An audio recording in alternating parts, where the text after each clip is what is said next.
vectors and scalars.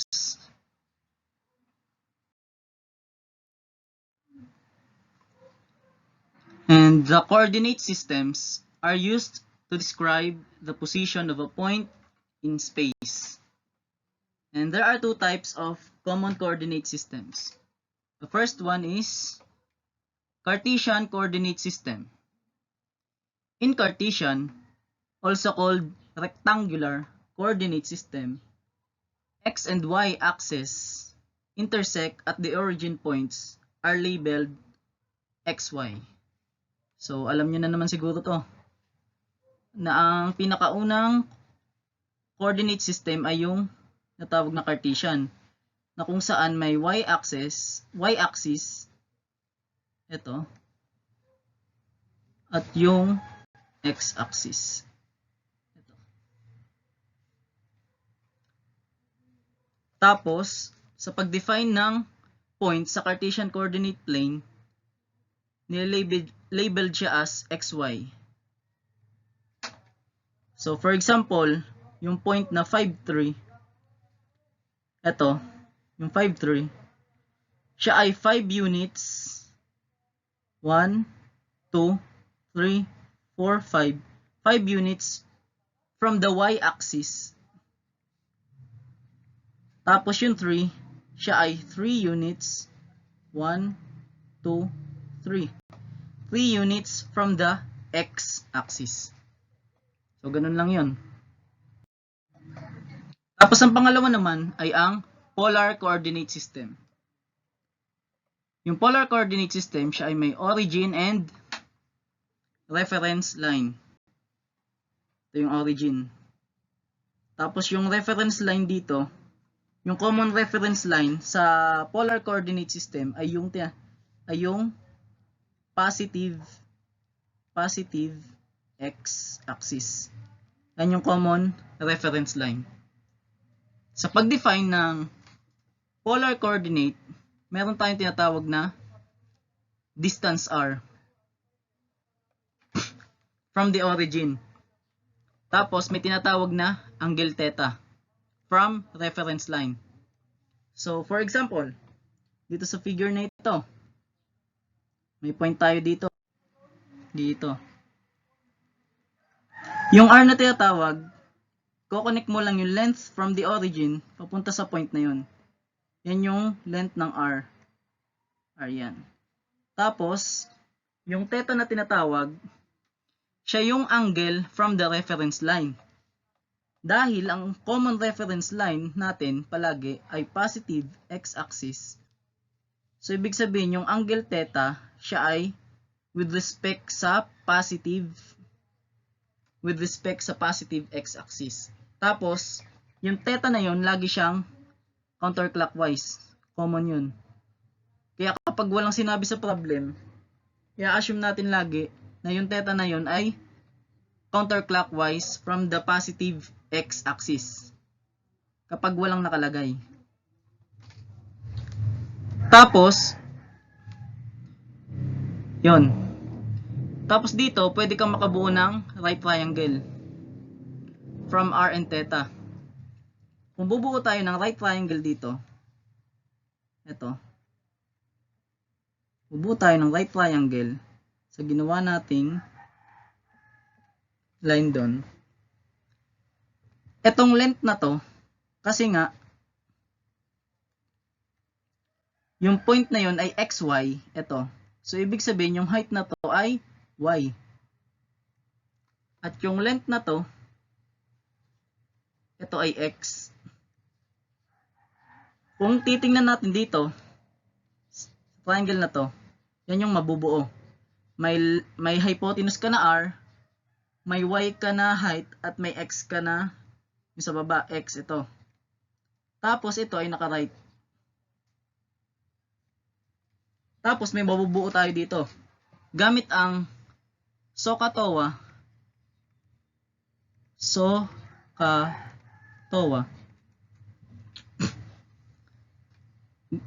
So, ibig sabihin, kukunin natin yung, kasi kaya natin ginagawa natin to, i-convert natin yung rectangular coordinates yung rectangular coordinates na yan, yung xy na yan, papunta dun sa polar coordinates or vice versa. Pwedeng from polar to rectangular. Kaya tayo bumubuo ng right triangle. So, ang uunahin muna natin yung variable x na i-convert papuntang r. So, ibig sabihin, ang gagamitin natin dito ay cosine. So, cosine theta, dahil siya ay ka, cosine theta, anong adjacent? Ka, x. Cosine theta x all over, ang hypotenuse ay r. So, cross multiply, x is equal to r cosine theta. Tapos, sa pag-convert naman ng y, dahil yung y ay opposite ng theta, so ang gagamitin natin dito ay so.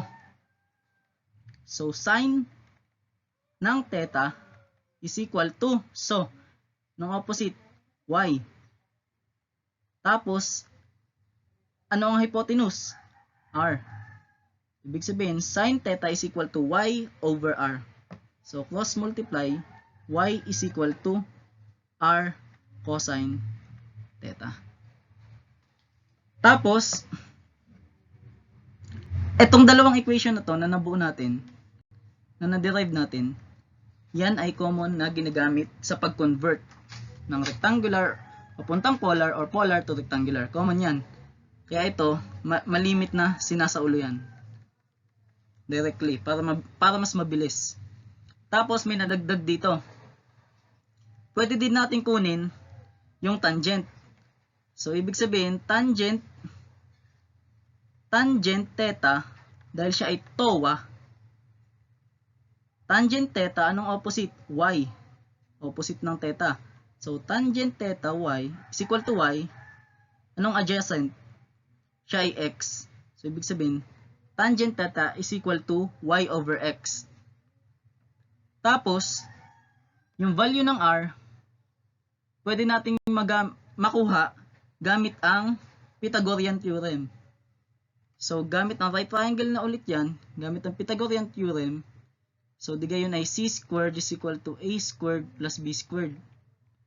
Na kung saan yung c ay hypotenuse yan.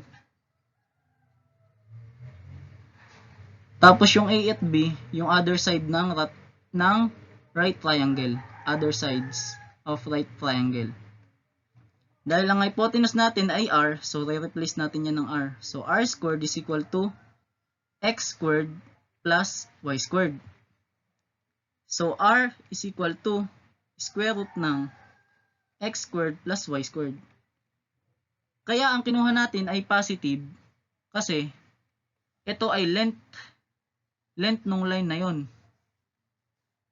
Kaya positive kasi wala namang negative na length ng line. So, ibig sabihin, ang r natin ay r is equal to square root of x squared plus y squared. Example, the Cartesian coordinates of a point in the xy plane are xy is equal to negative 3.5 and negative 2.5 meters, as shown in the figure. Find the polar coordinates of this point.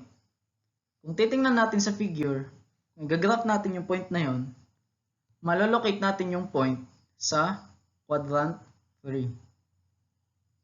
Tapos, kukunin natin ang polar coordinates na kung saan ito ay r theta. Ang r natin, yun yung length from the origin papunta dun sa point na yun. Tapos, yung theta, siya ay counterclockwise from the positive x-axis. So, sa pag-convert ng rectangular coordinates papuntang polar coordinates, gagamit tayo ng formula kanina. Ito ay pwede yung tan theta is equal to y over x. Kung saan ang tan theta, ang value ng y ay negative 2.5 all over negative 3.5. Tapos, theta is equal to arctan ng negative 2.5 all over negative 3.5.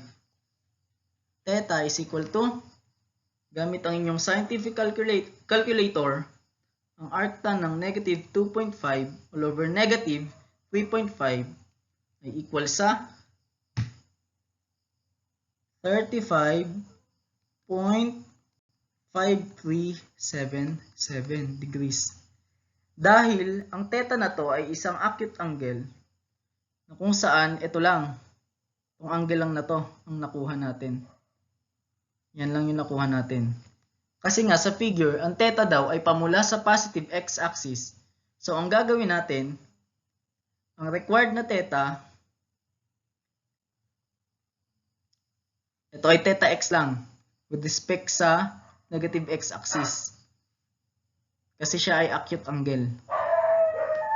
Dahil ang theta na kailangan ay pamula sa positive x-axis, kung titingnan nyo sa figure, ang angle na ito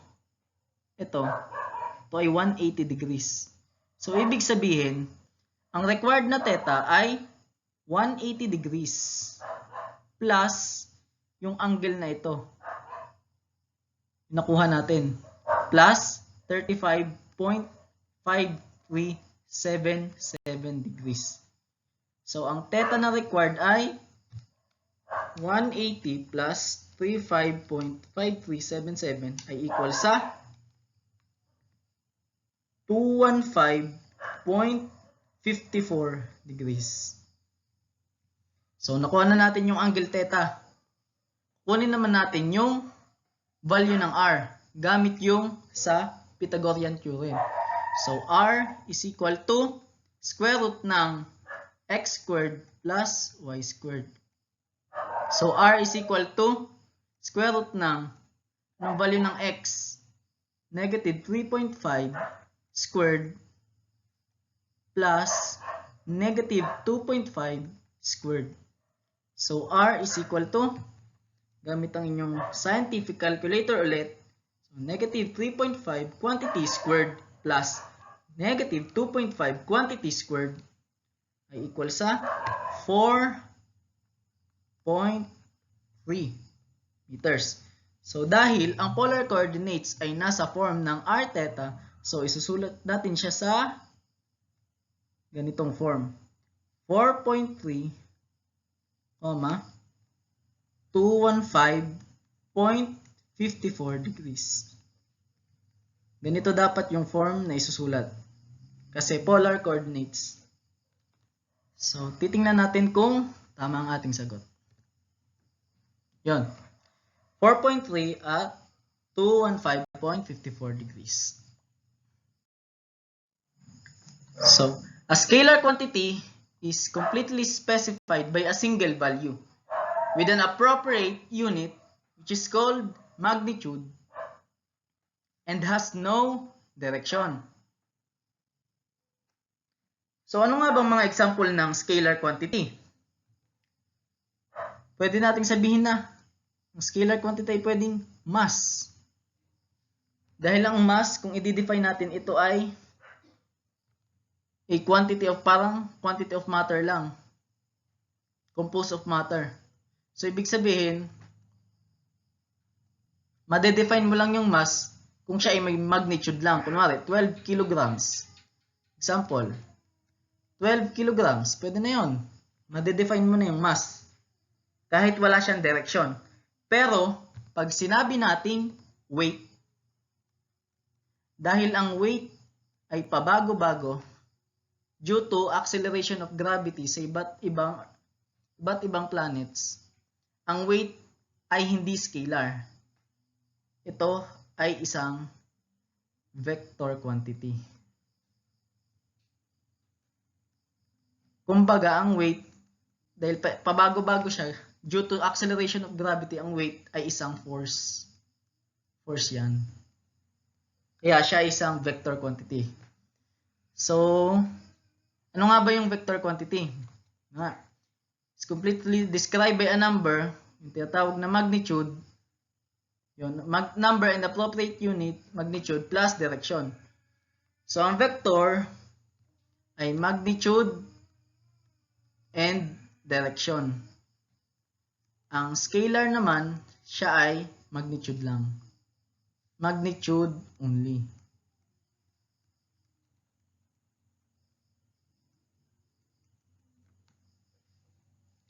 Tapos, may sinabi dito sa scalar quantity. Lahat ng many are always positive value. Some may be positive or negative. Rules for ordinary arithmetic are used to manipulate scalar quantities. Tapos, may in-example dito ng vector quantity. A particle travels from A to B along the path shown by the broken line. So, the distance traveled is the broken line and this is a scalar. Ito daw yung na-travel nung particle, yung broken line na yan. Yung total distance ng broken line na yan, yan ang tinatawag na distance. Tapos, yan ay isang scalar quantity. Pero, pag sinabi nating displacement, dahil ito ay paglipat ng isang point, i-connect mo lang yung initial position ng particle na yun, which is A, at yung final position ng particle na yun, which is B. Makukuha natin yung displacement na value. Displacement S. So, ito ay, ang displacement ay isang vector quantity. Kung saan ito ay final position minus the initial position.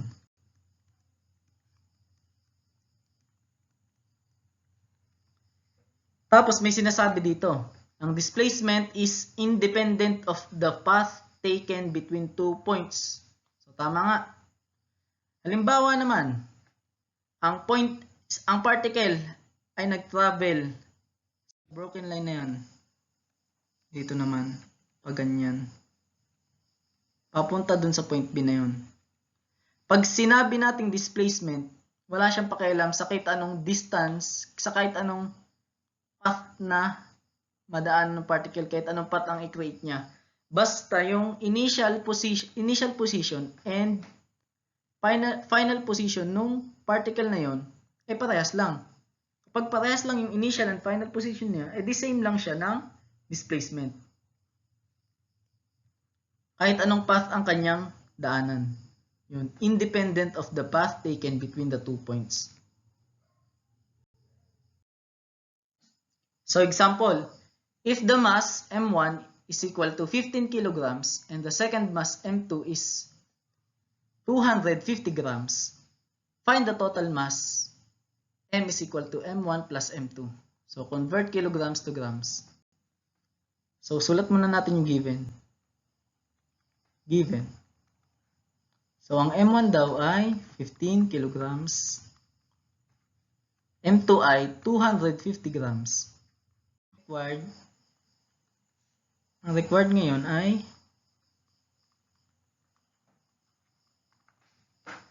ang required ay total mass. So, solution. Required na mass ay in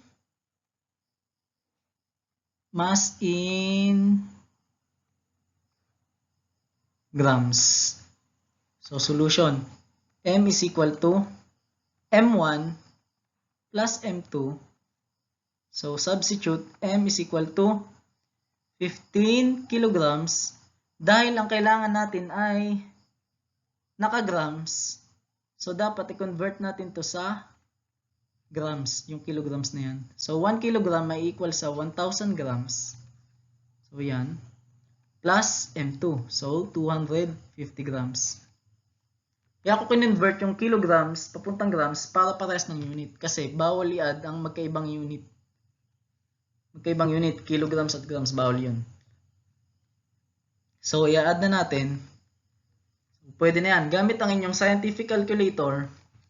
So, 15 times 1,000 plus 250 ay equal sa 15,250 grams.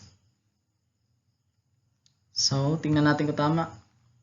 So, ang total mass ay dapat nakagrams na kung saan ang value ay 15,250 grams. So, ito. Categorize each quantity as being either a vector or a scalar. So, una muna, force. Ano nga ba yung force? Siya nga ba isang vector quantity o scalar quantity? Siyempre, ang force ay isang vector quantity. At ang unit nito ay, ang magnitude niyan ay yung unit niya ay in Newton. Yan yung standard unit. Yung SI. Na kung saan, dapat siya ay may direction. Halimbawa, siya ay 12 newtons downward. Dapat may direction.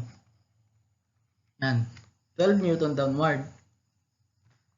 Tapos, pag sinabi naman nating mass, dahil ito ay quantity of matter lang, na kung saan, nade-define lang siya in magnitude only, siya ay isang scalar quantity.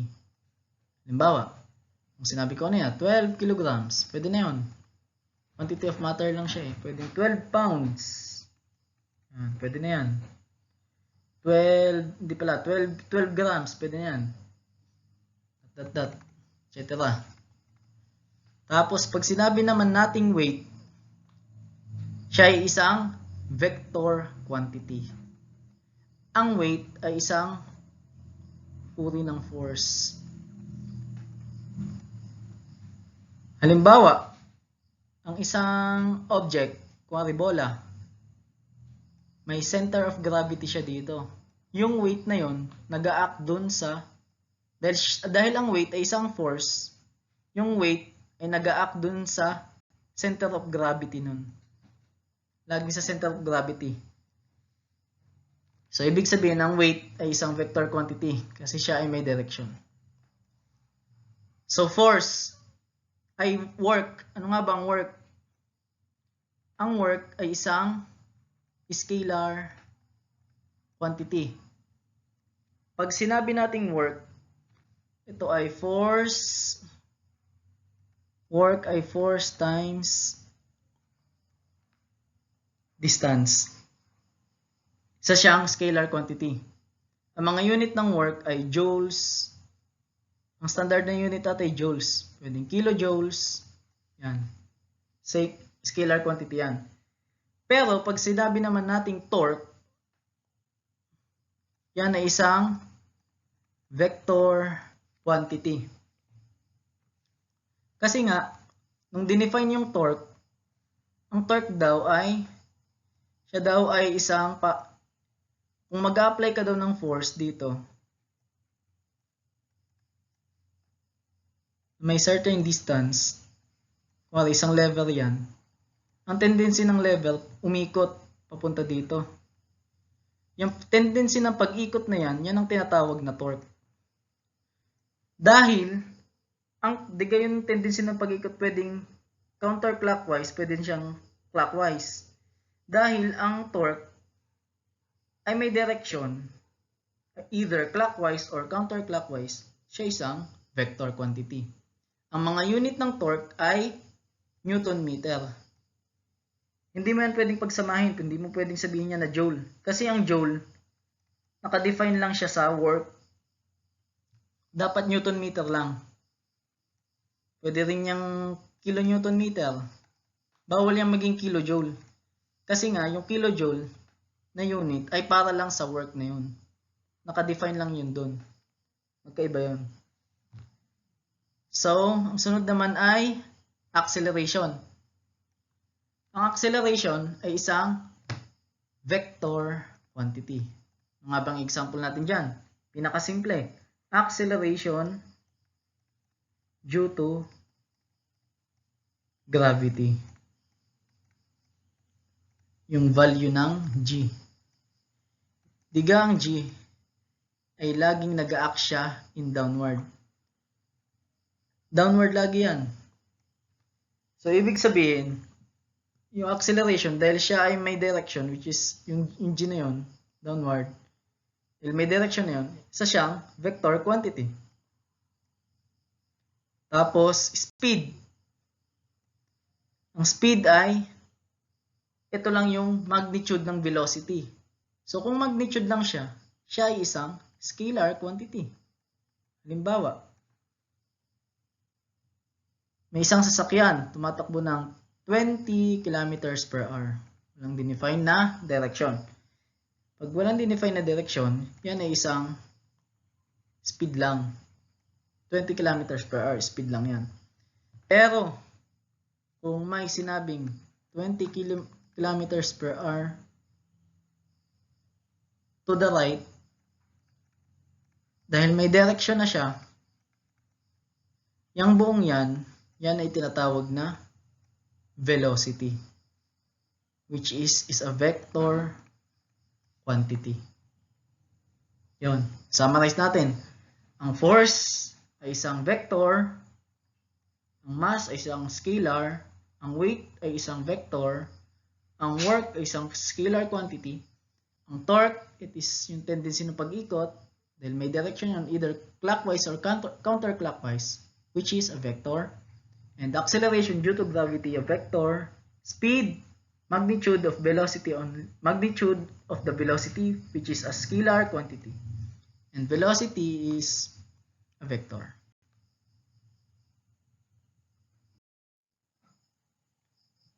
So, paano nga ba tayo nagsusulat ng isang vector? So, vector notation. Text uses with arrow to denote a vector. So, kung makikita kayo sa mga textbook na may, kunwari, letter A, tapos may arrow sa ibabaw, yan ay isang vector quantity. Pwede ding R, resultant, tapos may direction pa ganyan. Ang direction lagi parang pakanan to the right. Yan ay isang vector sa mga textbook. Pwede ring isulat natin ang isang vector ng naka-bold print, simple bold print. Parang makapal. Yun, kinakapalan yan, naka-bold. Pwede ding naka-ganyan, pwedeng R, basta rin makapal. Mga textbook pwedeng nakasulat ng ganyan. Pag nakasulat ng ganyan, yan ay isang vector quantity. Kung magdidil naman tayo sa magnitude lamang ng vector, an absolute sign will be used.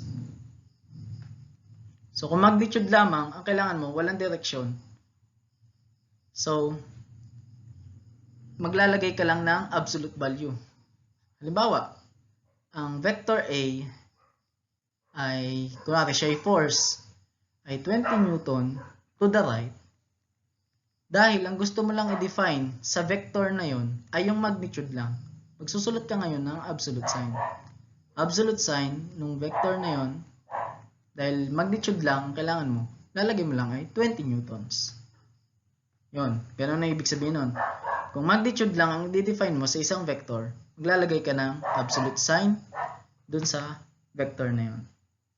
Tapos, the magnitude of the vector has physical units. So, pwede mong sabihin na meter, pwedeng sabihin mo na meter per second, yun. Mga units, physical units, or physical quantities. Tapos, the magnitude of a vector is always a positive number. Yun nga. Pwede din ang vector notation, sa mga nakikita ko sa ibang book, pwede rin siyang naka-italic. Pwede rin naka-italic ng ganun. Naka-italic siya. Pero sa atin, okay na ako kahit hindi naka-italic o naka-bold print, pwedeng isulat mo na ng capital letter. Capital na lang, kahit simple. Okay na yan. Understood ko yan. Vector naman yan. Dahil mag-ano ka naman dun eh. Kung ano ang vector na yun, magbibigay ka naman ng unit yun eh. 20 units upward. Pwede na sa akin yan. Kahit hindi naka-bold print or kaya naka-italic. Basta capital letter.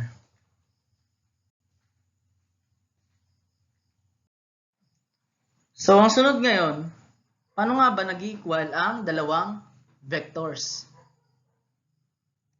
So, sinabi dito, two vectors are equal if they have the same magnitude and the same direction.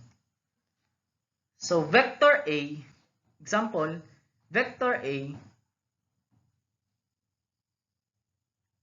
is equal to vector B if the magnitude of vector A is equal to the magnitude of vector B and they point along parallel lines. By using this, it allows a vector to be moved to a position parallel to itself. So for example lang, nandito ang vector A. Pwede ganyan na lang. Simple na capital letter. At nandito ang vector B. Sinabi dito, ang dalawang vector ay mag-equal lang kung sila ay same magnitude. Pag sinabi natin same magnitude, ang length ng vector na yon, ng vector A,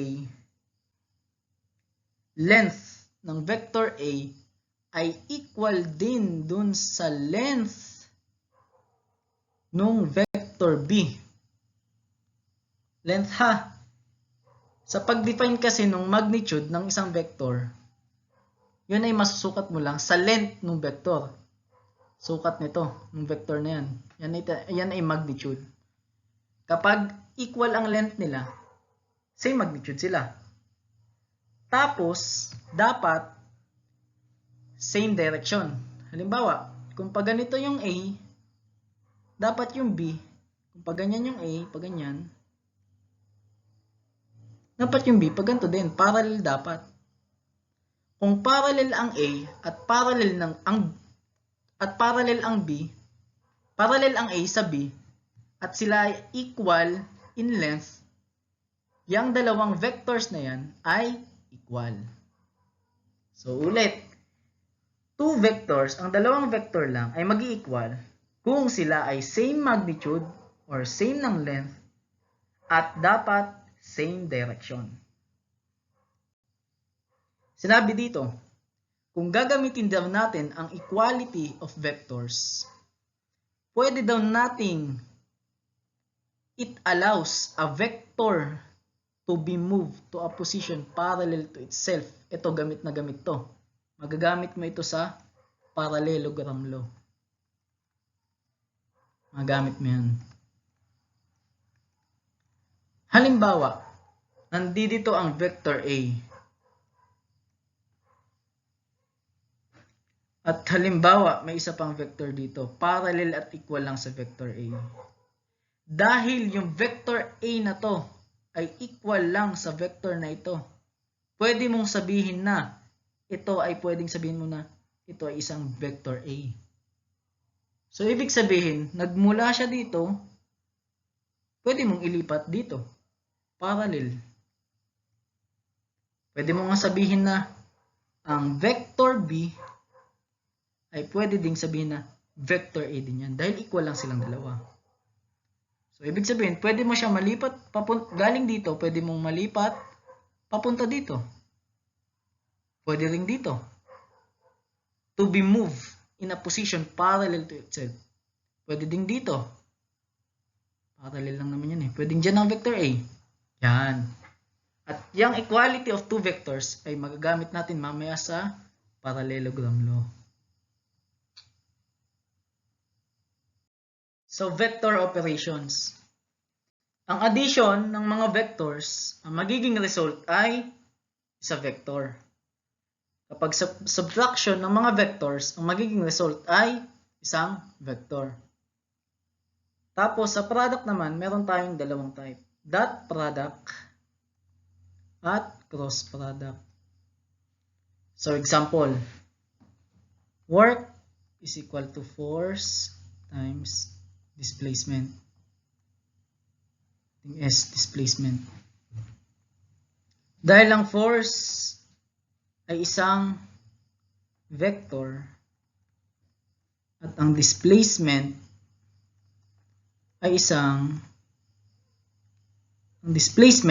vector, kapag daw ang operation ay dot product, nakadot, ang magiging result ay isang scalar quantity.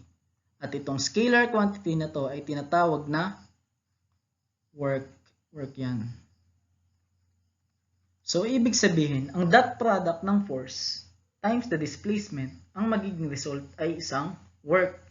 Isang unit ay joules. Pero kapag daw ang operation ng dalawang vector ay isang cross product, for example, torque is equal to F cross product ng displacement S. Dahil ang force ay isang vector at ang scalar ay isang vector, kapag ang operation ay cross product, ang magiging result ay isang vector. Na kung saan ito ay tinatawag na torque. So, ang cross product ng force at displacement S, ang magiging result ay torque, which is a vector. Ang mga unit ng torque ay kilonewton meter. Newton meter. Yan. Pero ang unit ng work, joule. Joule, kilojoule. Ito, bawal mo itong gawing kilojoule dahil ang joule, diga, ang Newton meter ay equal diga sa joule. Hindi mo pwedeng gawin tong joule. Kasi yung unit na joule, hindi mo pwedeng gawin yung joule. Yan. Hindi pwede yan. Kasi yung unit na joule ay para lang sa work, para ma-define. Sa physics kasi, para ma-define, para masabi mong work yon, dapat joule ang unit. Pero pag sinabi mo siyang torque, dapat Newton meter. Yun ang rule sa physics. Tapos ito, kilonewton meter. Para ma-define mo siya as torque, hindi pwedeng kilojoule. Kapag kilojoule naman, siya dapat ay isang work. So, ganun lang. Mapapansin nyo dito, walang operation ng division Kasi nga, ang division ay parang inverse lang ng multiplication. Inverse lang ng multiplication. So, dahil may operation, diga, pag nagmumultiply tayo ng, kunwari, ay magdi-divide tayo, 1 divided by 2. Dahil daw, ang division ay inverse lang ng multiplication. So, ibig sabihin, pwede nating sabihin ito na 1 times 1/2. Diga, i-inverse lang natin yung 2. Magiging multiplication na siya. So, kaya walang operation yung division dito. Kasi nga, nasakop na siya sa product. Na-discuss na kasi yung product na yun. So, ganun lang. Parallelogram law. The method of vector addition is based on what is known as the parallelogram law. The parallelogram law cannot be proved. Dagdagan natin, theoretically. Cannot be proved theoretically. It can only be demonstrated by experiment. It is one of the fundamental axioms of mechanics. And the parallelogram law may be stated as follows. The resultant of two forces, o kaya pwedeng sabihin natin na two vectors, dahil ang force ay isang vector, is the diagonal of the parallelogram formed on the vectors of these forces. Kung titingnan natin sa figure na ito, meron ka daw force P, which is isang vector, force P dyan, at force Q na kung saan ay isang vector din. Ang gagawin mo muna, dahil nakastate ito ay parallelogram law, bubuo ka daw muna ng isang parallelogram. So, force P, gagawa ka muna dito na ipaparallel mo dito. Yan, parallel. Tapos yung force Q, gagawa ka muna dito ng parallel na broken line. At yung diagonal ng parallelogram na yan, pamula dun sa intersection ng dalawang force na yun, papunta dun sa other side, diagonal ng parallelogram, yan yung tinatawag na resultant. Resultant of two vectors. Sa example lang natin na to, ang vector na in example natin ay isang force lang. Applicable itong parallelogram law. Applicable ito sa lahat ng uri ng vectors. Pwedeng velocity, pwedeng acceleration, pwede yan. Applicable din yan. pwedeng sa force, basta vector, applicable yung parallelogram law. At yung parallelogram law nga pala, ideally applicable only for two vectors. Bakit nga ba two vectors lang? Kasi nga, yung side ng parallelogram, dalawa lang yung magkaiba. Halimbawa ito, at ito lang.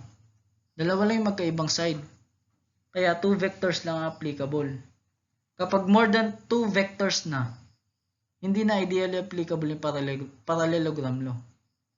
Gagamit ka na ng ibang method, which is madidiscuss mamaya yung ibang method. Kaya tatandaan mo lang sa parallelogram law, yun yung diagonal pamula dun sa intersection nung dalawang vectors na yun, ito, papunta dun sa other point dun sa parallelogram. Diagonal of two vectors. So, ano nga ba yung tinatawag na triangle law? The triangle law is a convenient corollary of the parallelogram law. If two forces are represented by their free vectors placed tip to tail, their resultant vector is the third side of the triangle. The direction of the resultant being from the tail of the first vector to the tip of the last vector. So a free vector is defined as one which does not show the point of application of the vector, as distinguished from our localized vector which does. So kung titingnan natin sa figure na ito, figure 1-4, diga halimbawa, may force, yung kaninang in-example natin, may force Q ka daw dito, may force Q or vector Q, may force na lang, force P din. Tapos yung resultant ng dalawang vectors na yun, ang tinatawag nga pala nating resultant, ito yung result kapag nag-a-add tayo ng vectors. Result if two vectors are added or subtracted. If two vectors are added or subtracted. Result yan, parang kung anong naging resulta ng dalawang vector na yun. Tapos, diga sa parallelogram law yung diagonal. So, ito yung resultant R.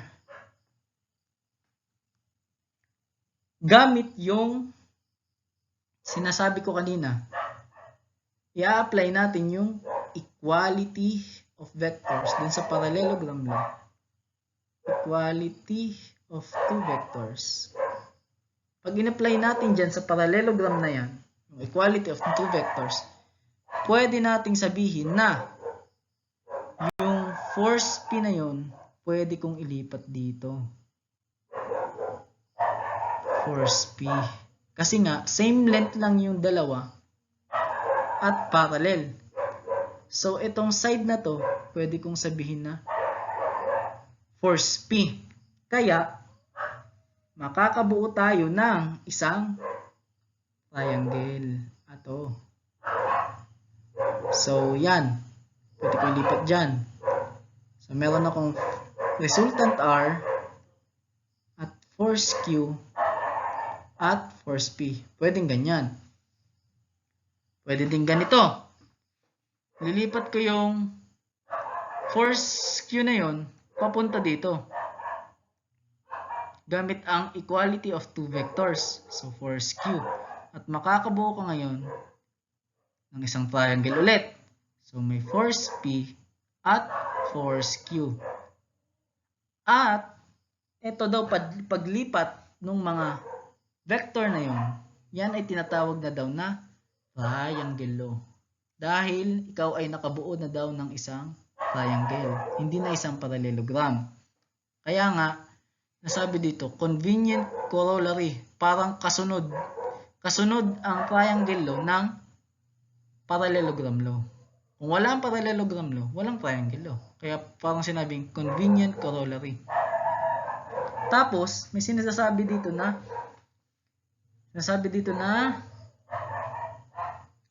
the direction of the resultant being from the tail of the first vector to the tip of the last vector. Sasabi sa triangle law. Dahil nandito yung tail ng first vector, yung Q, at yung tip ng last vector P, yung resultant daw ay mangyayari lang, ay masasabi natin na resultant siya kapag daw na-connect mo yung resultant galing sa tail ng first vector papunta dun sa tip ng last vector. Yon. Yung sinasabi sa triangle law. Parang ito ay natawag na tip to tail. Ganun lang. Kasimple ang triangle law. Halimbawa, force Q, gagawin ka dito. Force P, from tip to tail. Tip nito, nandito yung tail nung padalwa. Parang tip to tail, pa ganyan. Dudugsong mo lang dapat. O, halimbawa, meron kang force A. Force A. Galing sa tip ng force A, kukonek mo dun yung tail ng isang force. Force B yan. Tapos, dahil may dalawang force ka na, ang resultant daw ay tail ng unang vector papunta dun sa tip ng padalawang vector. Yan yung resultant. Kapag i-add mo yung dalawa. So, ganun lang. Ganun lang in-state yung triangle law. Ang resultant daw ay tail of the first vector to the tip of the last vector.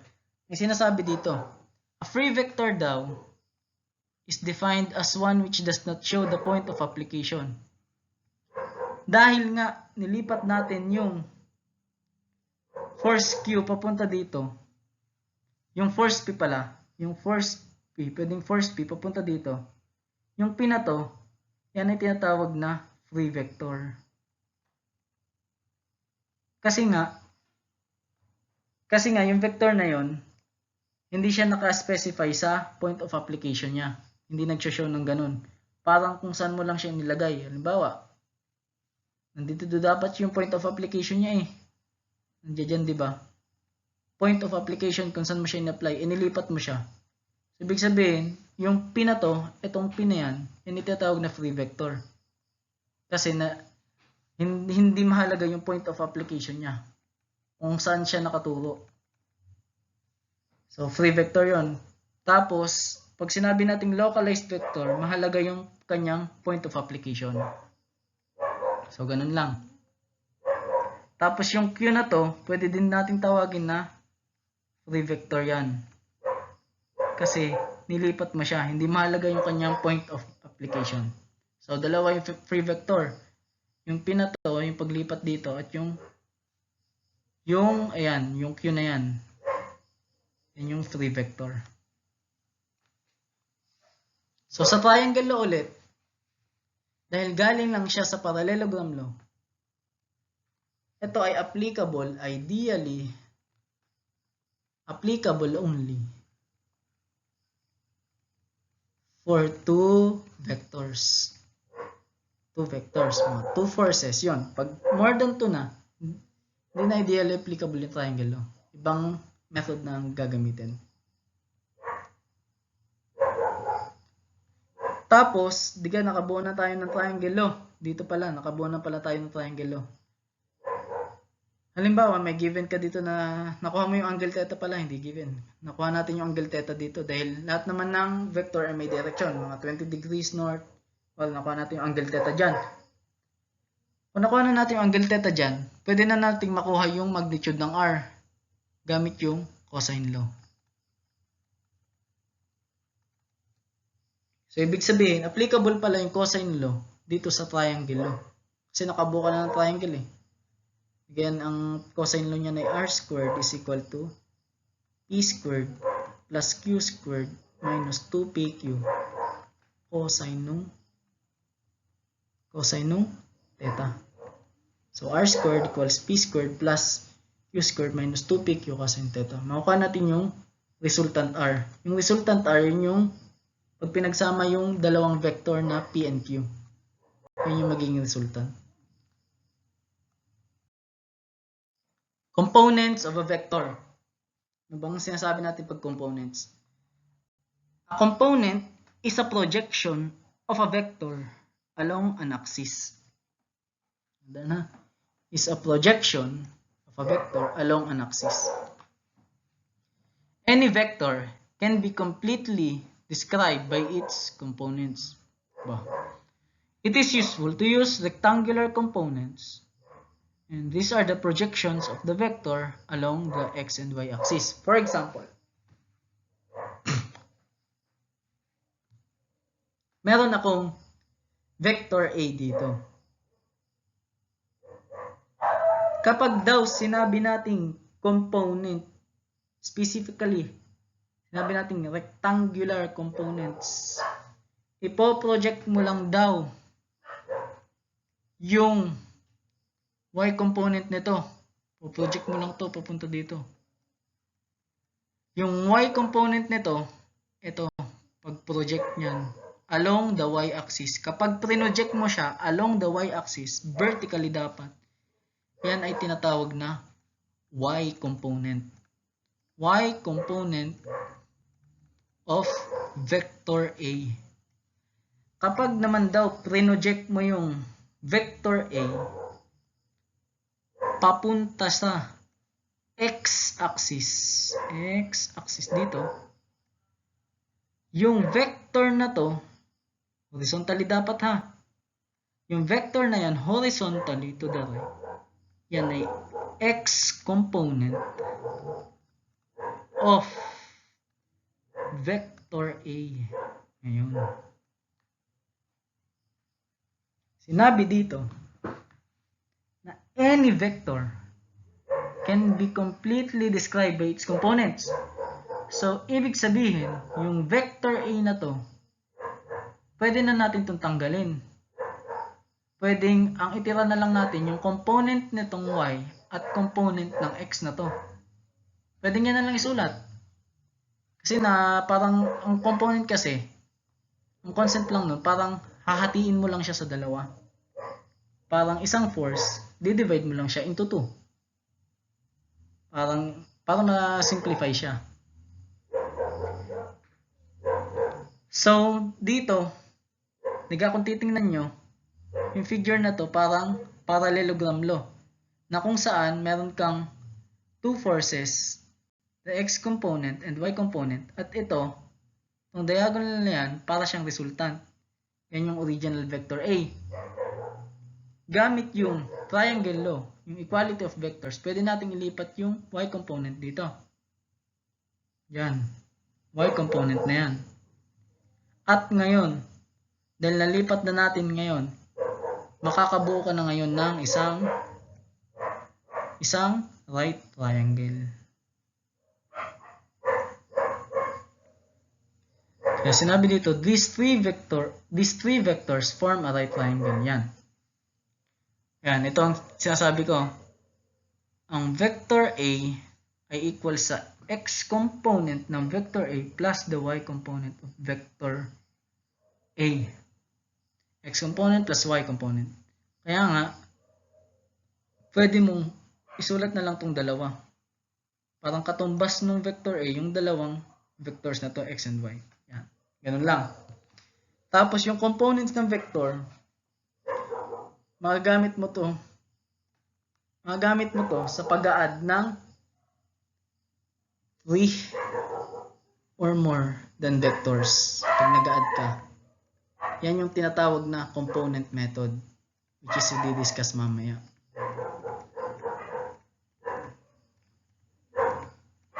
Yan, madi-discuss mamaya. Kapag ang vector, pag-a-add ng vectors ay 3 or more na.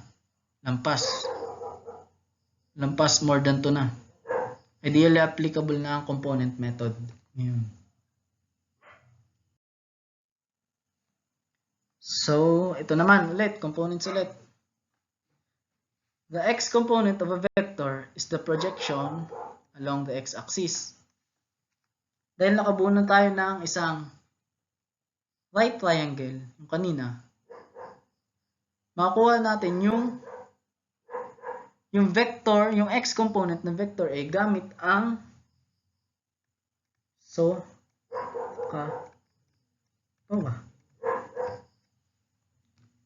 vector A, pwedeng malaki na lang yan, capitalize. Vector A na AX, hindi pala, dahil SOHCAHTOA, so cosine, gagamitin natin yung cosine ng theta adjacent AX all over the hypotenuse A. So cross multiply AX is equal to A cosine theta. Itong formula na to, itong formula na yan, gamit na gamit yan. Sasauluhin ito. Sasauluhin mo yan sa pagkuha ng x component ng isang vector of a vector. Ax is equal to A cosine theta. Sa pagkuha naman ng y component ng isang vector, gagamit tayo ng sine. So sine theta. So sine theta ay all over A. So ay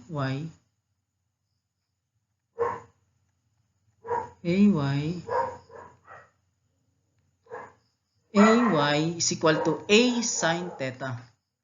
At yung formula na ito, dapat ito ay sinasaulo. Yan ay magagamit sa pagkuha ng y component ng isang vector.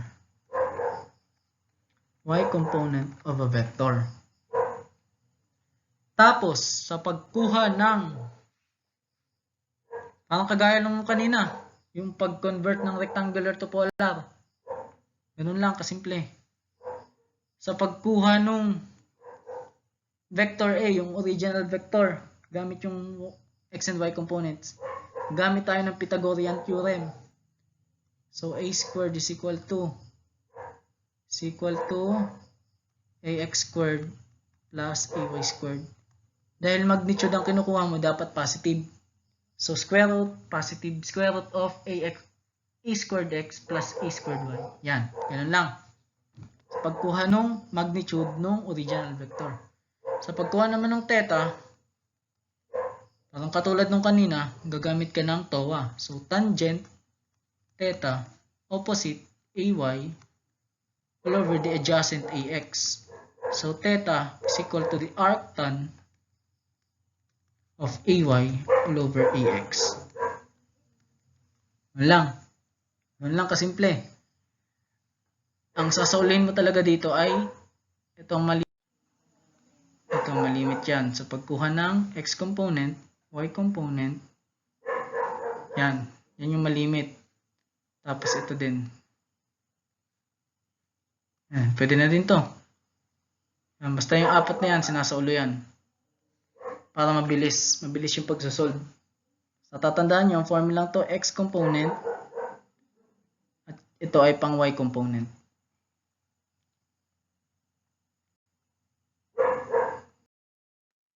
Example. Solve the given vectors and find the resultant with exact direction. So, schematic diagram muna. Schematic diagram.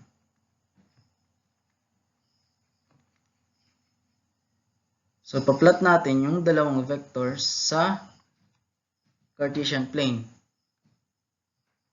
Dapat ito ay naka-graphing paper. So, wala akong graphing paper, ganito na lang. So, ito ang vector A, 8 units east, at vector B, 4 units west.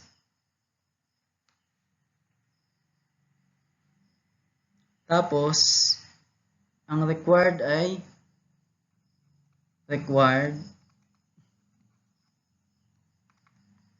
resultant are with exact direction.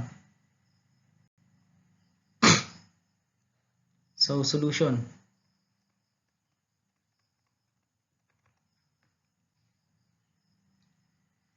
So, ang kailangan natin ay resultant. Dahil yan ay same in horizontal lang, kung saan east yung isa at west yung isa. So, para ka lang nagsusubtract ng dalawang vectors sa pagkuha ng resultant. Dahil parang yung first nito, ma-minus mo sa yung first ng pakanan, yung vector ng pakanan, ma-minus mo dun sa vector ng pakaliwa. So, A minus B lang.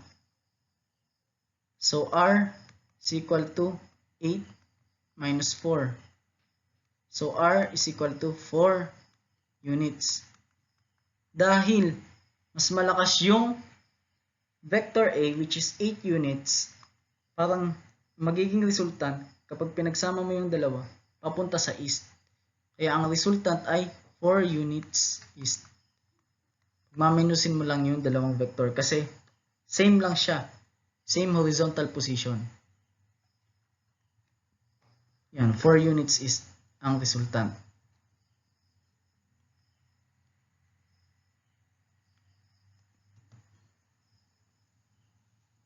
Yan, pwedeng capital R na lang. Pwedeng kahit wala nang symbol na arrow dun sa itaas ng R. Pwedeng capital R na lang ang pagsulat ng isang vector. Two campers in a national park hike from their cabin to the same spot on a lake, each taking a different path, as illustrated below. The total distance traveled along path 1 is 7.5 kilometers and that along path 2 is 8.2 kilometers. What is the final displacement of each camper? Sa path 1 daw, siya ay may 7.5 kilometers ng travel or yung total distance. Sa path 2 naman daw ay may 8.2 kilometers na total distance. Dahil ang tinatanong ay final displacement. Ang initial position ng bawat camper ay dito. So, dyan sa origin na yan. Or yan yung cabin. Papunta dun sa point na to. Same lang ang initial nung dalawang campers at final position nung dalawang campers.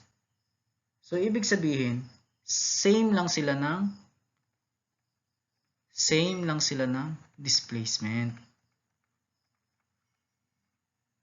Yung dalawang campers. Kahit anong path ang i-take nila, path 1 or path 2, path 1 and path 2, dahil same position, initial and final. So, sila ay same displacement. So, ano yung displacement nila? Pag kukunikin mo lang yung initial position, papunta dun sa final position. Yung length na yan, dahil given na sa figure na yun, yung displacement ay yun yung 5 kilometers. Dahil ang displacement ay may direction. So, ibig sabihin, kulang pa to. Hindi lang siya 5 kilometers. Dahil may nakasulat dun na 40 degrees. So, 5 kilometers, 40 degrees north of east. Pag sinabi nating north of east, halimbawa, ito ay east, north, west, and south. Pag sinabi nating north of east, north ng east. So, north ng east, 40 degrees north ng east, dyan sa taas. Pero pag sinabi naman nating 40 degrees east of north, so 40 degrees east ng north, ang reference ay north, so nandito 40 degrees east ng north. Yun lang. Isa pa. 40 degrees west of north. So, west ng north. So, nandito dito. West ng north. Yan. Yan lang. Yan lang yung pagsulat nun. So, sa problem na to, dahil may given ka na 40 degrees, ito. Ayun. So, yan ay 40 degrees north of east. Ito ang sagot. Bali, parang wala siyang solution dahil given na naman sa figure, displacement. Kaya ang final displacement ng bawat camper, same lang naman sila ng displacement. Sagot ay S is equal to 5 kilometers, 40 degrees north of east.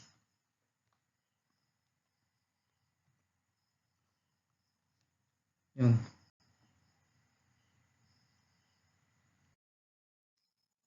Resultant of 3 or more concurrent vectors.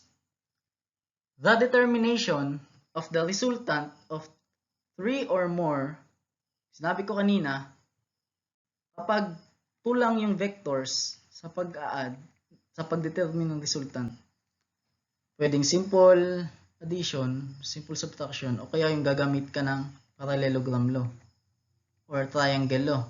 Parallelogram / triangle law. Kapag 2 vectors sa pagkuha ng resultant. Pero kapag ang resultant ay 3 or more vectors that are not collinear, requires determining the sum of 3 or more vectors. There are 2 ways para ma-accomplish natin yung resultant ng 3 or more vectors. Ang una ay graphically, ang padalawa ay analytically. So, graphical muna. Graphical method or the tinatawag natin na polygon method. Yan ang una. Pag-determine ng 3 or more concurrent vectors. Pag sinabi natin concurrent vectors, yung mga vector na given ay nag-act or nag-i-intersect sa isang point. Kaya nga concurrent, nag-i-intersect sila sa isang point. Halimbawa, ganito. Vector A, vector B, vector C. Basta yung mga vector na yon ay nag-i-intersect sa isang point, vector D. Yan ay tinatawag na concurrent vectors. Yan, concurrent vectors.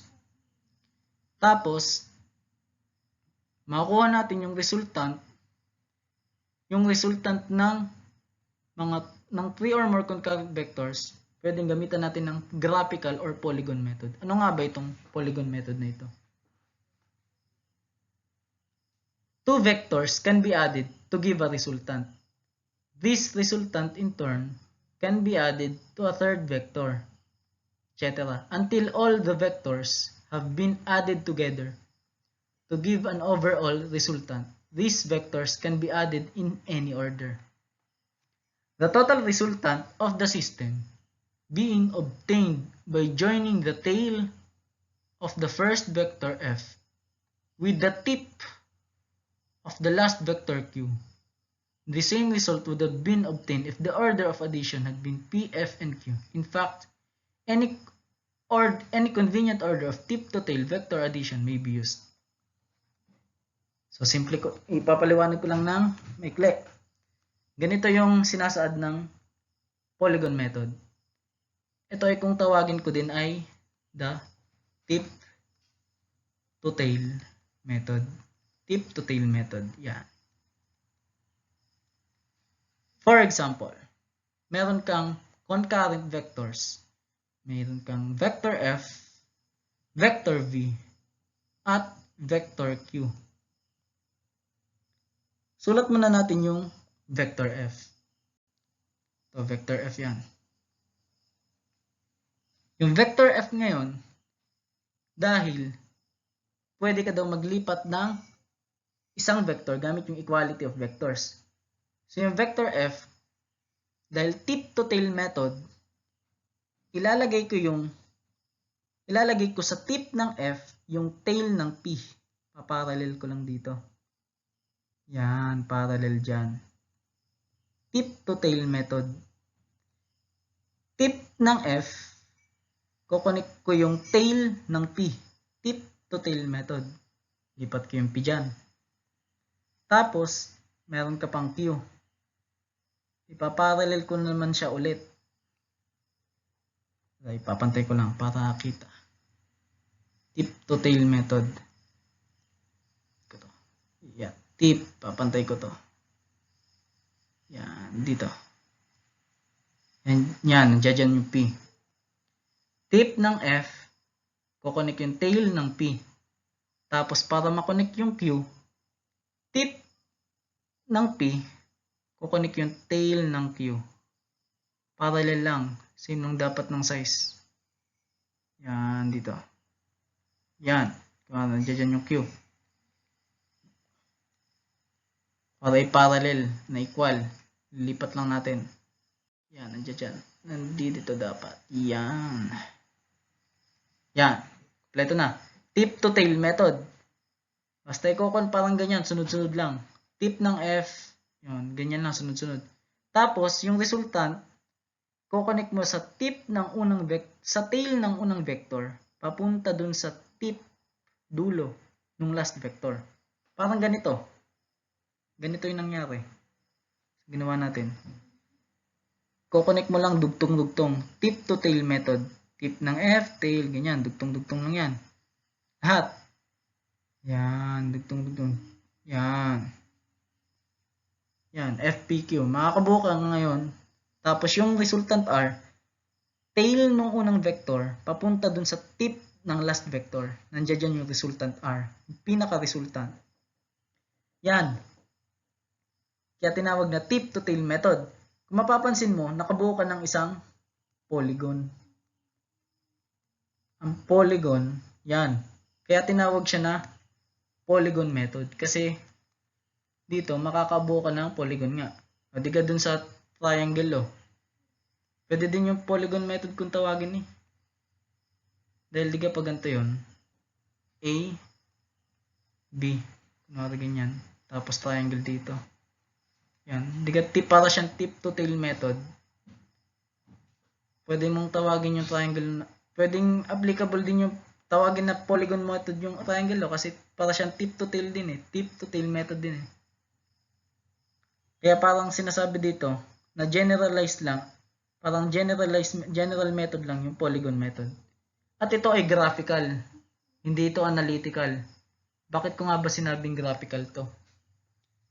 Kailangan ito ay sukat na sukat, kumbaga. Kasi, pag gagawa ka ng parallel vector na to, kunwari, ipaparallel mo yung P na yan. Pag gumawa ka ng parallel dyan, kailangan sukat din yung angle pa mula dito. Magkaparehas. Parang magdodrawing ka muna dito eh. Magdodrawing ka muna dito. Ng maliit na line. Tapos parang ipaparallel mo siya. Gagamit ka ng mga protractor. Kaya yung polygon, tinatawag na graphical method. Kuwari, yan, may angle theta tama yan. May angle theta. Tapos isa pa uli, dodrawing ka ulit ng paganyan. Isa pang paganyan. Para malaman mo yung angle dito. Yan. Kailangan sukat na sukat pati yung length. Dapat yung P. Yung pinadrawing mo dyan, pinarallel mo, equal dito. Sukat na sukat dapat. Pati yung angle equal na equal dapat. Tsaka yung length ng Q. Equal lang din sa length ng Q dito. Pati yung angle nun. Sukat na sukat dapat yan. Kaya itong method na to, mahirap to. Kasi graphical siya. Graphical method. Dapat ay accurate yung pagdodrawing mo dito. Tamang-tama. Tapos, sa susunod na method, meron tayong analytical or yung tinatawag na component method. Ito yung sinasabi ko. Component method. Yung na-discuss natin kanina, yung pagkuha ng components sa isang vector, x and y components. So, ano nga bang sinasabi dito? The vectors can be resolved into components that coincide with arbitrarily chosen axis. The components of each vector with respect to this axis can be algebraically, and the resulting additions will be the components of the overall resultant vector. It is apparent that R of x, the x component of R, is equivalent to the algebraic sum of the x components of f, p, and q. Also that R of y is equivalent to the algebraic sum of y components of f, p, and q. Example lang yun, yung f, p, and q na vectors. Denoting such algebraic summations of the components of the forces by summation of x, summation of y respectively, we have ito forces, yan, pwedeng applicable yan sa lahat ng vector. Ano nga ba sinasabi dito? Yung x component daw, yung x component of the resultant, pag sinabi natin resultant, yun yung sum ng lahat ng vectors. Resultant of the resultant. At ito ay y yan. Ito ay y. R of y dapat to. Ito ay y component of the resultant. Algebraic summation. Kumbaga. Parang ang gagawin mo dito, halimbawa, may given ka na f, force f, kukunin mo yung katumbas niyang x and y component. So, dodrawing mo yung f of x at fy. Dito pala fy. Sabi ko kanina dyan. Drawing mo yan dyan. Tapos, pwede mo nang i-delete yung force f dahil na-drawing mo na yung x and y component ng force f na yon. Tapos, yung force p naman, kukunin mo ulit yung katumbas niyang x and y component. So, dodo ka ulit dito ngayon ng force p. Pwede dyan. Dito na lang. X component ng p. So, p of x. Pati p of y dito. Tapos, pati dun sa q. Lahat, ipoproject mo. Lahat, i-convert mo sa x and y components nila. So, may qy at qx. Qy at qx. Tapos, pag sinabi natin yung x component ng resultant, i-algebraic summation mo lang yun. Lahat ng x component, pag-aadin mo. Algebraic summation. Lahat, ang sign convention dito, lahat ng to the right, siya ay positive. Lahat ng to the left, siya ay negative. Yun ang sign convention na. Lahat ng to the right, positive. Lahat ng to the left ay negative. Kaya nga tinawag na algebraic summation, hindi lang summation. Ibig sabihin, pag algebraic, kukonsider mo yung sign niya base dun sa direction ng mga vectors. Tapos, pag sinabi naman nating y component of the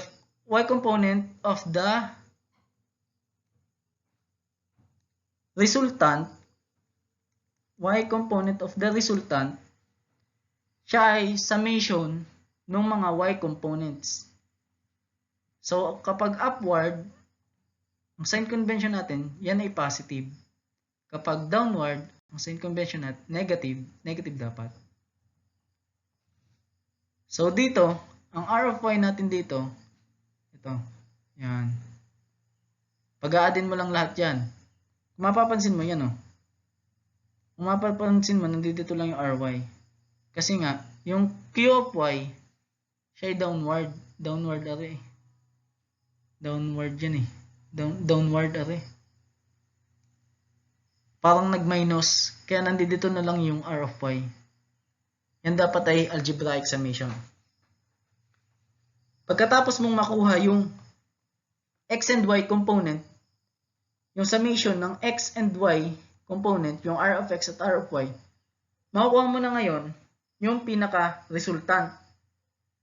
Kasi nakuha mo na yung katumbas niya eh. Katumbas nung resultant which is x and y component. Pag nakuha mo yun, gagamit ka ng Pythagorean theorem. Ito. Para makuha mo yung pinaka-magnitude ng resultant. Ng resultant R. Gagamit ka ngayon ng Pythagorean theorem. Sinasabi ko.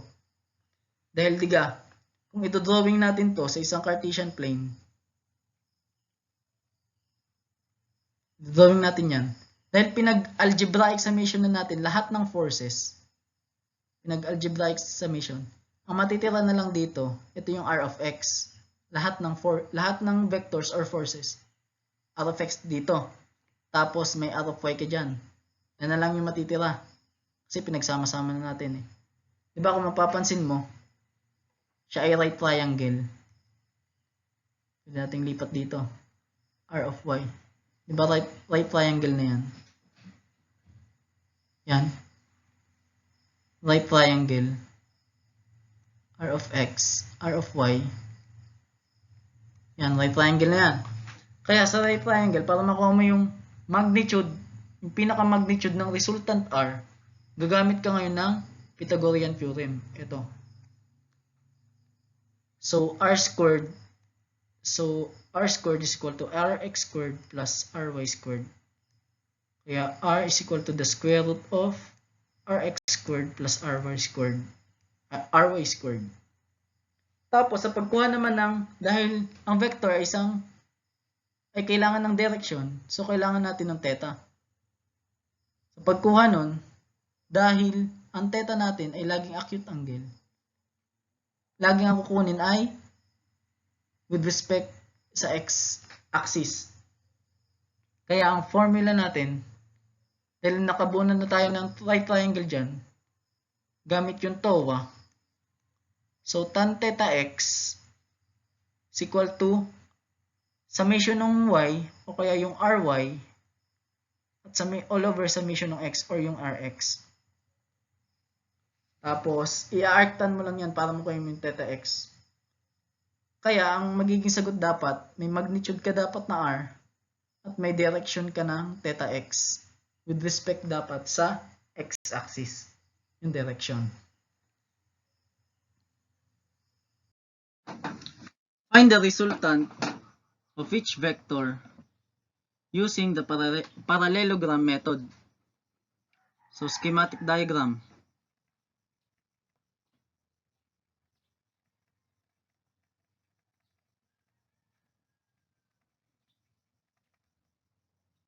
Drawing muna natin ang dalawang forces. So, x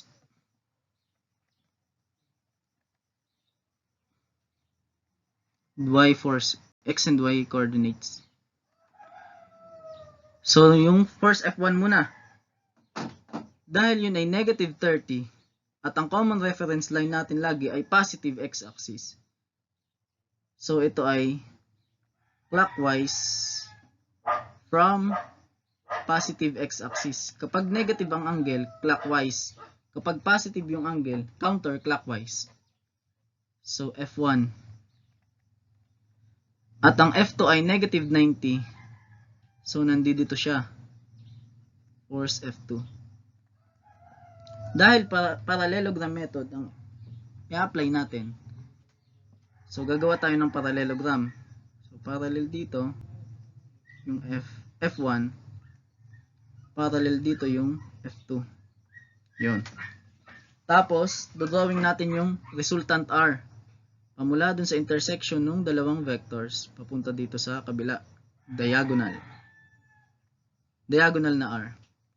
So, gamit ang equality of vectors, ililipat natin yung force F2 dito sa kabila. So, pwede mong ilagay dito ang force F2. At, ang problema na lang natin dito, yung angle sa loob ng triangle. Dahil nakabuo na tayo ng triangle.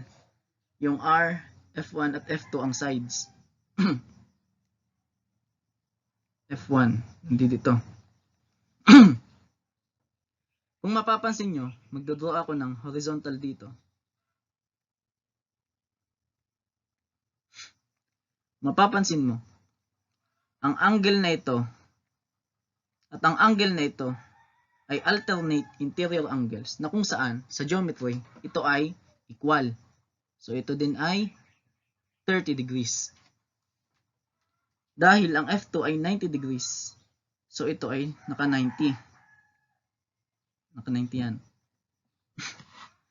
So nakabuo na tayo ng triangle. Ganito ang itsura. Ganyan. Ganito. At ganito. Ayan. So ito ang force F1, force F2, at R. Ito ay 120 degrees. 120. Para makuha ang required natin ay resultant R. Resultant R with direction. Para makuha natin yung magnitude R, solution. Para makuha natin yung magnitude R, apply cosine law. So R squared is equal to F1 squared plus F2 squared minus 2F1 F2 cosine ng katapat na angle ng R. So 120 degrees. Ang katapat na angle. So R squared, substitute ng F1, 12. So 12 squared ng F2, 20 squared minus 2 times 12 times 20 cosine ng 120 degrees. So simplify yung kabila, R squared, gamit ang inyong scientific calculator.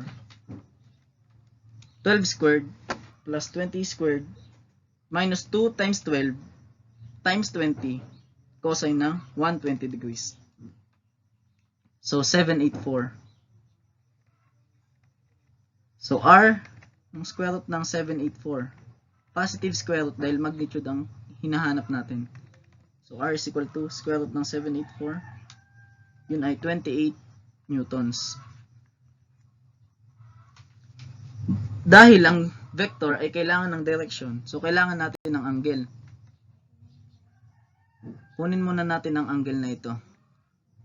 Assume natin na theta. Yan, represent natin na theta yan. Para makuha yung theta na yan, apply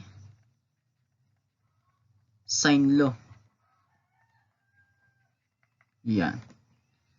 So, sine theta, katapat ng theta na angle, yun ay F2 is equal to sine nung 120 degrees all over katapat na side nung angle 120. So R ang resultant. So simplify further.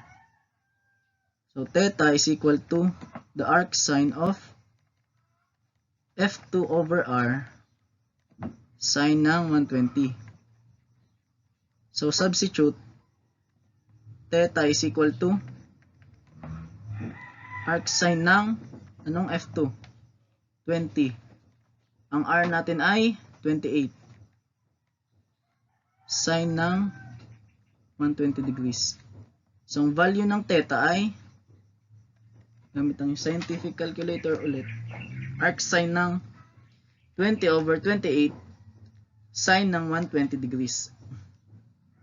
So yan ay 38.21 degrees. So dahil ang common reference line natin lagi ay positive x-axis, dahil ito lang yung theta na nakuha natin, a-add pa natin ang 30 degrees. Kailangan lagi naka-reference sa positive x-axis. So theta x is equal to theta plus 30 degrees. So theta x is equal to anong theta? 38.21 degrees plus 30 degrees. So 1 theta x ay 38.21 plus 30. So yun ay 68.21 degrees.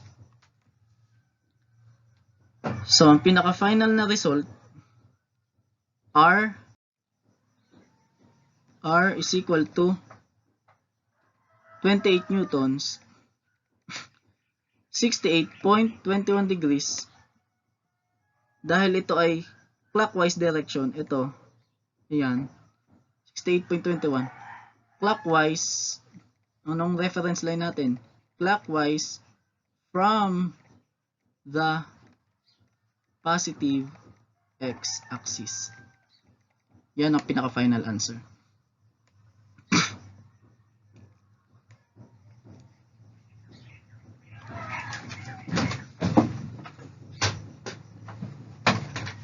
Yan. Dahil ang force ay isang vector, kailangan natin ng direction. So, check natin kung tama. So, ang sagot dito ay 28 newtons, negative 68.21 degrees. So, pwede din natin isulat na ganito. Sulat natin na negative kasi ang ibig sabihin naman ng negative, clockwise. Pwede ganyan, 68.21 clockwise o kaya negative, pwede na din yun. Clockwise with respect on the positive x-axis. Laging may reference line kung saan man. Yan. Find the horizontal and vertical component of the given vectors in the problem. So, a jogger, sulat muna natin dito. Schematic diagram muna.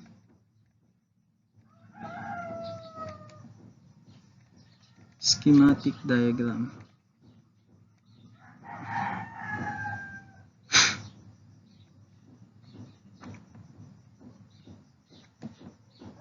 Dahil ang reference natin ay mga north, east, south, and west, sulat natin dito, north, south, east, and west.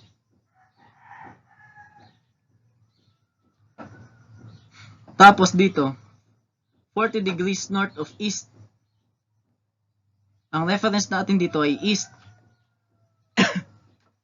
Kung tatagalugin natin yan, north ng east. So, ang reference natin ay east. North daw siya, 40 degrees north. Di nasa taas. Dito ay 40 degrees. Ganyan. Yan. So, yan yung S is equal to, dahil displacement yan S is equal to 400 meters. Yan. Kukunin daw natin yung horizontal and vertical component ng displacement niyan na 400 meters. So, para makuha yun, gagamit tayo ng formula na x component ng S is equal to the S cosine nung angle na theta x. Yung theta x lagi, yan lagi ay with respect sa x-axis. Dahil ito naman ay with respect sa x-axis, okay yan. So, substitute. So, Sx is equal to x component ng S, 400 meters, cosine ng 40 degrees. So, Sx is equal to 400 cosine ng 40. So, yan ay 306.42 meters. Tapos, dahil vector ang mga component, lalagyan syempre natin ng direction. So, dahil ito ay upward at to the right, tong vector na to, syempre, ang x component, nandito. Pag ganito. Yan yung S of x. So, 306.42 meters, pwedeng pag ganito na lang ang direction. Pwedeng yan na lang isulat nyo. O kaya ay to the right, yung word na to the right. Yan, pwedeng ganyan na lang. Maalin? Pwedeng direction na pag ganito, o kaya yung word na to the right. Tapos, solve natin yung SY. Nung SY natin, yun ay S cosine, hindi cosine, S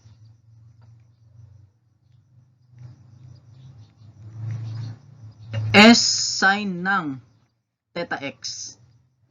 So, SY, y component ng S. So, 400 sine ng 40 degrees. So, SY is equal to 400 sine ng 40. So, 257.12 meters. Kung titingnan natin sa figure, nandito yung y component. pataas yan. So, nandito yung SY. So, ang direction ng SY, yun ay upward. So, pwedeng isulat nyo na upward. Pwede na yan. O kaya direction na pataas. Yan. Basta may direction at magnitude.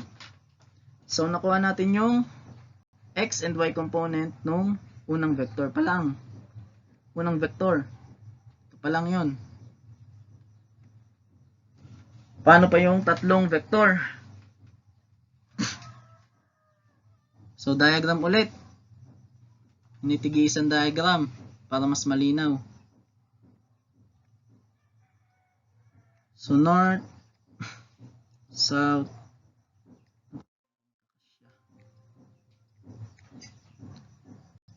so north, south, east, and west. West dyan. Tapos, 2 meters east ang given, ang padalawang vector daw. Ang S daw natin ay 2 meters. So, ang X component na ngayon, dahil horizontal naman ang given, directly, ang X component, syempre yung S. So, Sx equal to 2 meters din. X component na yun eh. Nasa ano na eh, X eh, lapat na eh. 2 meters to the right.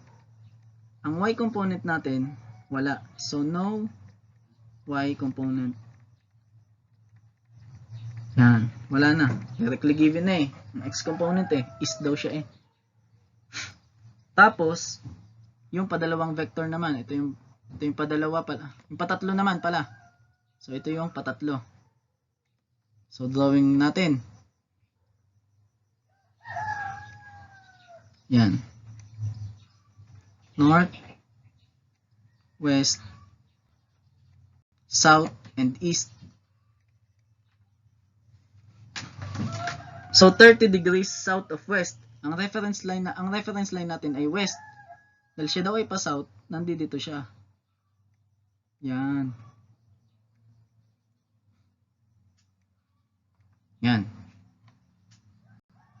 So nandito yung 30 degrees. Ang S natin ay 5.2 meters. Yan.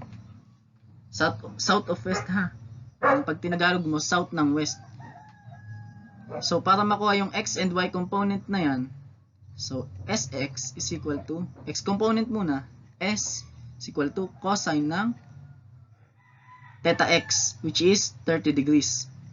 So, Sx is equal to 5.2, is yan, 5.2 cosine ng 30. Laging tatandaan nyo na ang theta na yon with respect lagi sa x-axis. Hindi dapat naka-reference sa y. Kaya nga may x ako nilagay dyan eh. Theta x yan eh. So, 5.2 cosine ng 30 degrees. So, yun ay 4.5 meters ng direction. Dahil, muna natin ito ng mahaba para extend. Yan, dito, yan. Dyan yung west. Yan, sulat natin yung vector na to, yung x component. Yan, mapapansin nyo, nandiyan dyan yung x component. Tapos nandito yung y component. Yan, kung mapapansin nyo, ang direction ng x component ay to the left. Yan, pwedeng isulat nyo ng direction ng ganyan, o kaya sulat nyo yung word na to the left. Kailangan may direction na, tsaka magnitude. Kasi yan ay isang vector. Tapos, para makuha yung y component, so, Sy is equal to S cosine ng ay S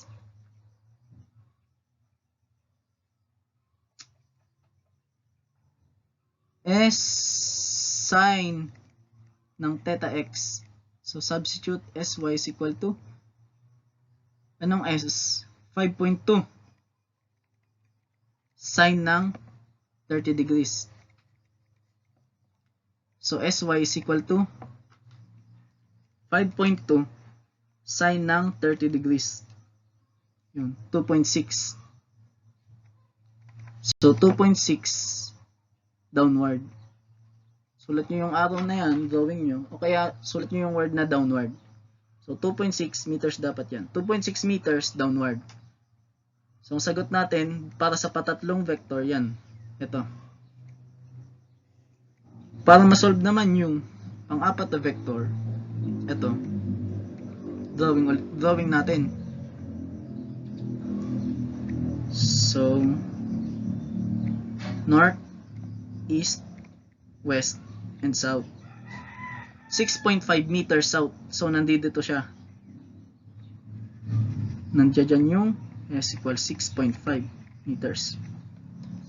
Kung mapapansin nyo, dahil naka-south na siya, nakalapat na siya sa y-axis. So, ibig sabihin, ang x component niya ay wala. So, no x component. Ang y component directly ay sy is equal to 6.5 meters downward. Yun. So, mga final answer natin ay, baksan natin. Yan. Ito. Ito. Pwedeng yan. Ito. Ito. Yan. Yan. Pwedeng delete na natin to. Kasi may arrow na naman. Yan. Ito pala natin yan. Tsaka ito. Delete.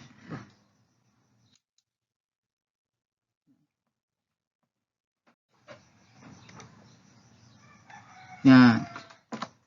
Yan natin kung tama.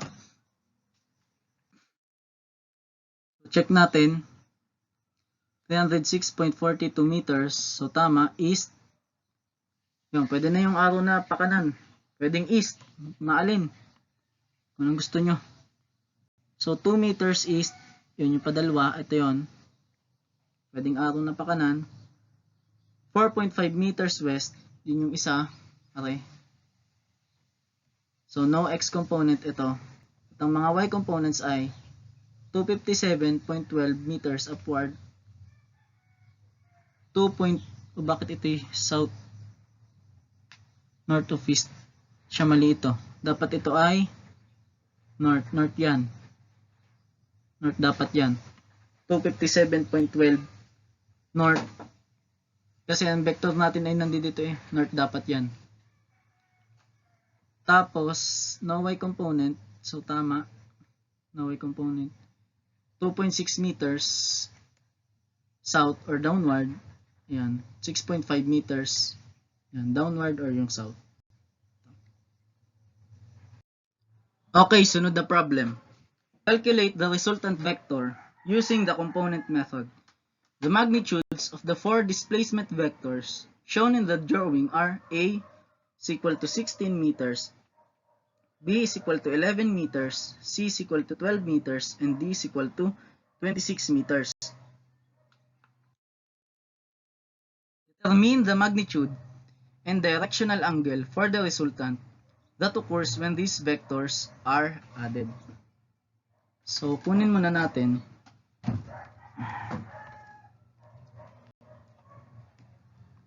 Solution. Nahanap natin ang resultant. Kunin muna natin ang mga x component. So, ang x component ng A ay ax equal to A cosine ng theta x with respect sa x-axis. So, ax is equal to, ang A natin ay 16 cosine ng angle ng A. Yun. Yung 20 degrees.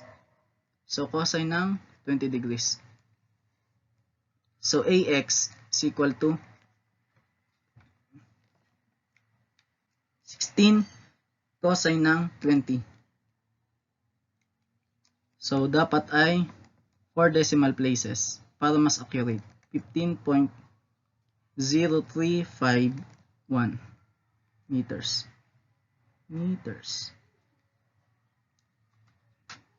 Tapos, y component naman. So, ay sine theta x. So AY is equal to nung A, 16 sine ng 20 degrees. So ang AY ay 16 sine ng 20 ay 5.4723 meters. So x component naman ng B. So B cosine theta x. So dahil ang BX ay nakapoint na, nakalapat na sa Y, so ang BX ay 0. 0 meters no x component. Tapos ang BY, syempre, yung given na B. Nga pala, ang direction nito, sulat muna natin ang direction ng AX. Ito ay to the left. Ito ay upward. Yan, sulat muna natin mga direction niya. To the left at upward. So, ang BY ay 11 meters. Siya ay upward. Kung titingnan natin sa figure, pataas naman yung B. Yan o. Tapos, ang CX ay C cosine theta x. So, anong value ng C? 12 cosine ng ang theta x ay with respect sa x-axis. So, tama. 35 degrees. So, cosine ng 35. So, CX is equal to 12 cosine ng 35. So, siya ay 9.8298 meters. Tapos CY is equal to, ang Y component ng C ay 12 sine ng 35 degrees. Ang direction nga pala ng X ay to the left. To the left yan. Kasi nandito yung C. Papunta sa kaliwa. So, ang CY ay, Y component ng C ay 12 sine ng 35. So, 6.8829 meters downward. Downward dapat kasi nakapoint yung C pa downward na to the left. Tapos, ang DX ay D cosine ng theta x. So, anong value ng D? 26 cosine ng ang theta x dapat ay with respect sa x-axis. So, tama to. 50 degrees. Cosine ng 50 degrees. So, dx is equal to 26 cosine 50. 26 cosine 50 ay 16.7125 meters. Ito ay to the right.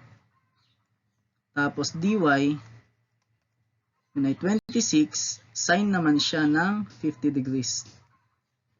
So, dy ay equal sa 26 sine ng 50 degrees ay 19.9172 meters downward. Nakuha na natin ang mga x and y components. Kukunin naman natin ngayon ang summation. So, Rx ay equal sa summation ng lahat ng x component. So, Ax plus Bx plus Cx plus Dx. Ang Ax ay to the left. Dahil siya ay to the left, yan ay negative value. So, negative ng 15.0351. At wala namang B, so plus 0.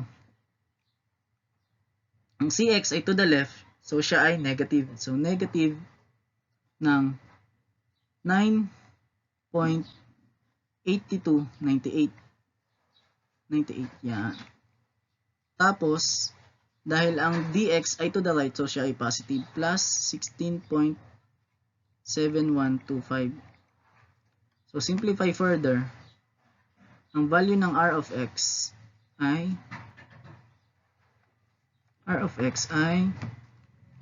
so negative 15.0351 plus 0 minus 9.8298 plus 16.7125.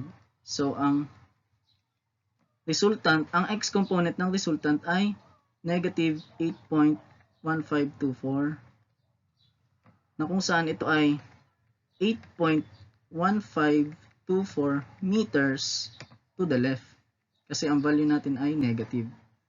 So, ang ry naman ay summation ng y components. So, ay plus by plus cy plus dy. So, dahil ang ay ay upward, so siya ay positive. 5.4723. Dahil ang by ay upward ulit, so siya ulit ay positive. So, plus 11. So, dahil ang cy ay downward, siya naman ay negative. So, negative 6.8829. Tapos, dahil ang dy ay downward, so siya ulit ay negative. So, negative 19.9172. So, is equal to, ang ry natin ay, basta tatandaan nyo lang, kapag to the right, positive. Kapag to the left, negative. Kapag upward, positive. Kapag downward, siya ay negative. So, 5.4723 plus 11 minus 6.8829 minus 19.9172. 5.4723 plus 11 minus 6.8829 minus 19.9172. So, ang ry natin ay negative 10.32. So, yan ay negative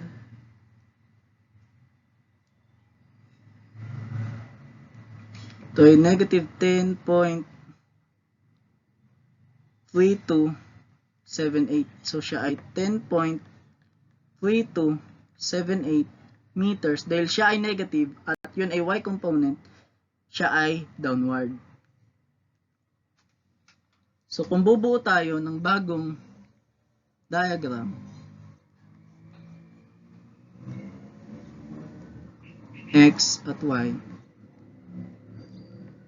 ang ating rx ay nandito. Dito ang rx natin. Ang ry natin ay nandito, downward. So, ibig sabihin, ang resultant ay nandito. So, gamit ang Pythagorean theorem, r is equal to the square root of rx squared plus ry squared. Substitute ang mga value. Magiging sagot ng resultant ay square root ng 8.1524 squared plus 10.3278 squared. Ang resultant ay, so 2 decimal places na lang dahil final answer na, 13.16 meters. Dahil ang resultant ay kailangan ng direction, so kailangan natin ng angle ngayon. So, ang kukunin nating angle, mas gusto kong kunin para mas madali, ay naka-reference sa negative x-axis. Itong theta x na yan. So, ang theta x, ang formula ng theta x na sinabi ko kanina, ay, ito na lang sa taas, di na magkasya eh. Formula ng theta x ay theta x arctan ng yung kaninang formula, arctan ng ry all over rx. Substitute the value. Ito ay absolute na. I-absolute na natin yan. Kaya natin ina-absolute yan para always positive. Kasi alam na naman natin kung saan nakapoint yung r. Nasa third quadrant. Nasa third quadrant. So, ibig sabihin, yung mga sign ng ry at rx, parang neglect na. Always positive na lang yun. Kaya naka-absolute. So, arctan ng anong ry natin? Yun ay, papositive na natin yan. Arctan ng 10.3278 over ang rx 8.1524. Okay, huwag mo na lagyan ng absolute sign yan. Pwede basta lahat ay positive yan. So, is equal to ang arcta ng 10.3278 lower 8.1524. So, ang angle natin ay 51.71 degrees. Yun ang theta x. Theta x. So, ang final answer ngayon, susulat natin ang final answer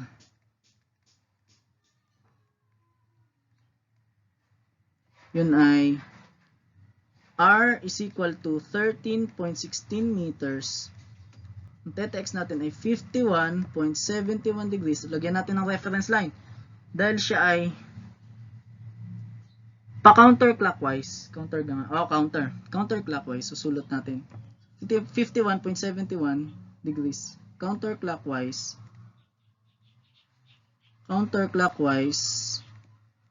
Dahil ang ni-reference natin ay negative. So, from the negative x-axis. Yan.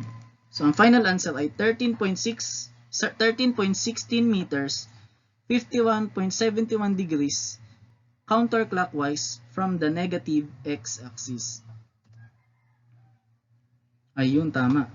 13.16 meters, ang theta x ay 51.71 degrees, counterclockwise with respect to the negative x-axis. Okay, tapos na pala. Then, may the resultant force be with you.